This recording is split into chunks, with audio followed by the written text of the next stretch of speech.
Hello friends, life journey YouTube ಚಾನಲ್ಗೆ ಸ್ವಾಗತ. ಇಂದು ನಾನು ಕೇಳಿದ ಒಂದು ನೈಜ ಘಟನೆಯ ಬಗ್ಗೆ ನಿಮ್ಮೊಡನೆ ಹಂಚಿಕೊಳ್ಳಲು ಇಷ್ಟಪಡುತ್ತೇನೆ. ಈಗ ಕತೆ ಶುರು ಮಾಡೋಣ.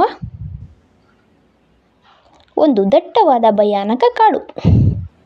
ರಾತ್ರಿಯ ವೇಳೆ ಜನರು ಆ ಕಾಡಿನ ಕಡೆ ಹೋಗೋದಕ್ಕೂ ಭಯಪಡುತ್ತಿದ್ದರು.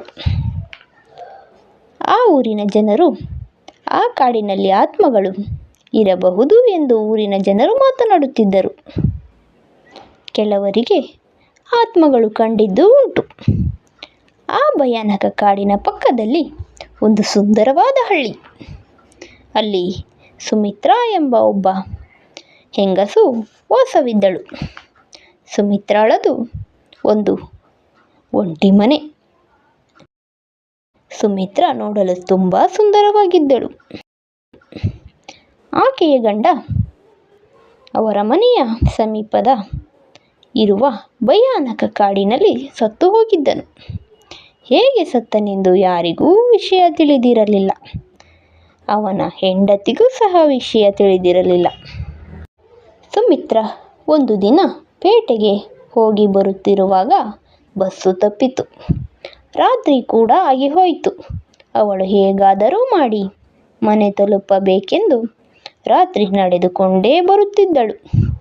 ಹಾಗೆ ಬರುತ್ತಾ ಅವಳು ಅದೇ ಭಯಾನಕ ಕಾಡಿನ ರಸ್ತೆಯಲ್ಲಿ ನಡೆಯುತ್ತಾ ಬಂದಳು.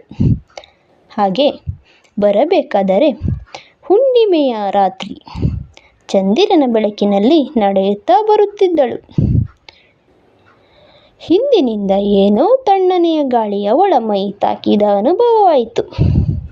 ಹಾಗೆ ಅವಳು ಭಯದಿಂದ ಓಡಲು ಪ್ರಾರಂಭಿಸಿದಳು. ಹಾಗೆ ಓಡುತ್ತಾ ಬರುವಾಗ ಆಗಸದಲ್ಲಿ ಇದ್ದಕ್ಕಿದ್ದಂತೆ ಮೋಡ ಕವಿದಿತು. ಜೋರಾಗಿ ಗಾಳಿ ಬೀಸಿತು. ಮಳೆಯೂ ಪ್ರಾರಂಭಿಸಿತು. ಅವಸರದಲ್ಲಿಯೇ ಅವಳು ಮನೆ ತಲುಪಿದಳು. ಮನೆ ತಲುಪುವಷ್ಟರಲ್ಲಿ ಮಳೆ ನಿಂತು ಹೋಯಿತು. ಮನೆಗೆ ಬಂದು ಅವಳು ನೋಡಿದಾಗ ಅವಳು ಮಳೆಯಲ್ಲಿ ನೆನೆದೇ ಇರಲಿಲ್ಲ. ಅವಳಿಗೆ ಒಂದು ಕ್ಷಣ ಶಾಕ್ ಆಯಿತು. ಇದು ಭ್ರಮೆಯೋ ಅಥವಾ ನಿಜವೋ ಎಂದು ಚಿಂತಿಸುತ್ತಾ ಕಿಟಕಿಯ ಬಳಿ ನಿಂತಿದ್ದಳು. ಅವಳ ಗಂಡ ಸತ್ತಿದ್ದು ಇದೇ ದಿನವಾಗಿತ್ತು. ಗಂಡನನ್ನು ನೆನೆದು ಕಿಟಕಿಯ ಬಳಿ ಅಳುತ್ತಾ ನಿಂತಿದ್ದಳು. ಇದ್ದಂತೆ ತಣ್ಣನೆಯ ಗಾಳಿ ಬೀಸಿತು. ಅಲ್ಲಿ ಹೊರಗಡೆ ಯಾರೋ ನಿಂತ ಹಾಗೆ ಅನಿಸಿತು. ಅವಳು ಭಯದಿಂದ ನೋಡುತ್ತಿದ್ದಳು. ಯಾವುದೋ ಪುರುಷ ನಿಂತ ಹಾಗೆ ಎನಿಸಿತು. ಅದೇ ಸಮಯಕ್ಕೆ ಆ ಪುರುಷ ಅವಳು ನಿಂತಿರುವ ಕಿಟಕಿಯ ಹತ್ತಿರ ನಡೆದುಕೊಂಡು ಬರುತ್ತಿರುವುದನ್ನು ನೋಡಿದಳು. ಅವಳು ಭಯದಿಂದ ನೋಡುತ್ತಲೇ ನಿಂತಿದ್ದಳು. ಅವನು ಕಿಟಕಿ ಹತ್ತಿರ ಬಂದೇ ಬಿಟ್ಟ. ಅವನ ಕಣ್ಣುಗಳು ಭಯಾನಕವಾಗಿದ್ದವು. ಮುಖವು ವಿಚಿತ್ರ ಆಕೃತಿಯನ್ನು ಹೊಂದಿತ್ತು. ಕೂದಲು ಹರಡಿತ್ತು. ಅವಳು ಭಯದಿಂದ ಕಿರುಚಿದಳು. ಹೆದರಿ ಕಿಟಕಿಯ ಬಾಗಿಲು ಮುಚ್ಚಿದಳು. ಅವಳು ಹೆದರಿ ಮನೆಯ ಮಧ್ಯ ಅಂದರೆ ಹಾಲ್ಗೆ ಬಂದಳು. ಅವಳು ನಡುಗುತ್ತಾ ಇದ್ದಳು. ಬಾಗಿಲು ಬಡಿದ ಸಪ್ಪಳವಾಯಿತು. ಅವಳು ಭಯದಿಂದ ಬಾಗಿಲ ಬಳಿ ಬಂದಳು. ನಿಧಾನವಾಗಿ ಬಾಗಿಲು ತೆರೆದಳು. ಅಲ್ಲಿ ಯಾರೂ ಇರಲಿಲ್ಲ. ತಕ್ಷಣ ಬಾಗಿಲು ಮುಚ್ಚಿ ಏನು ಮಾಡಬೇಕು ತಿಳಿಯದೆ ಪೊಲೀಸರಿಗೆ ಫೋನ್ ಮಾಡಿದಳು. ಅಷ್ಟರಲ್ಲಿ ಬೆಳಗಿನ ಜಾವ 5 ಗಂಟೆಯಾಗಿತ್ತು. ಪೊಲೀಸರು ಮನೆ ಬಾಗಿಲು ಬಡಿದರು.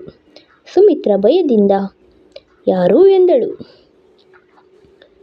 ನಾವು ಪೊಲೀಸ್ ಎಂದರು. ಸುಮಿತ್ರಾಗೆ ಧೈರ್ಯ ಬಂದಿತು. ಅವಳು ಬಾಗಿಲು ತೆರೆದಳು. ನೀವೇನಾ ಫೋನ್ ಮಾಡಿರೋದು ಅಮ್ಮ ಎಂದರು. ತಡವರಿಸುತ್ತಾ ಹೌದು ಸರ್ ನಾನೇ ಎಂದಳು. ಏನಾಯ್ತು ಎಂದು ಕೇಳಿದರು. ಸುಮಿತ್ರಾ ನಡೆದ ಘಟನೆಯನ್ನು ವಿವರಿಸಿದಳು. ಪೊಲೀಸರು ಕಿಟಕಿಯ ಬಳಿ ನೋಡಿದಾಗ ಅಲ್ಲಿ ಯಾರೂ ಇರಲಿಲ್ಲ. ಇಲ್ಲಿ ಯಾರೂ ಇಲ್ಲವಲ್ಲಮ್ಮ, ನೀವು ಏನೋ ನೋಡಿ ಭಯಪಟ್ಟಿರಬೇಕು ಎಂದು ಹೇಳಿ ಹೊರಟು ಹೋದರು. ಸುಮಿತ್ರಾ ಕಿಟಕಿಯ ಬಳಿ ನೋಡಿದಾಗ ಅಲ್ಲಿ ಒಂದು ಚೀಟಿ ಬಿದ್ದಿತ್ತು. ಅವಳು ಅದನ್ನು ತೆಗೆದು ನೋಡಿದಾಗ ಅದರಲ್ಲಿ ಬರೆದಿತ್ತು, ನಾನು ಇಲ್ಲಿಯೇ ಇದ್ದೇನೆ ಎಂದು. ಈ ಕತೆ ನಿಮಗೆ ಇಷ್ಟವಾದಲ್ಲಿ ಲೈಕ್ ಮಾಡಿ, ಶೇರ್ ಮಾಡಿ, ಸಬ್ಸ್ಕ್ರೈಬ್ ಮಾಡಿ, ಕಾಮೆಂಟ್ ಮಾಡಿ. Thank you. ಧನ್ಯವಾದಗಳು.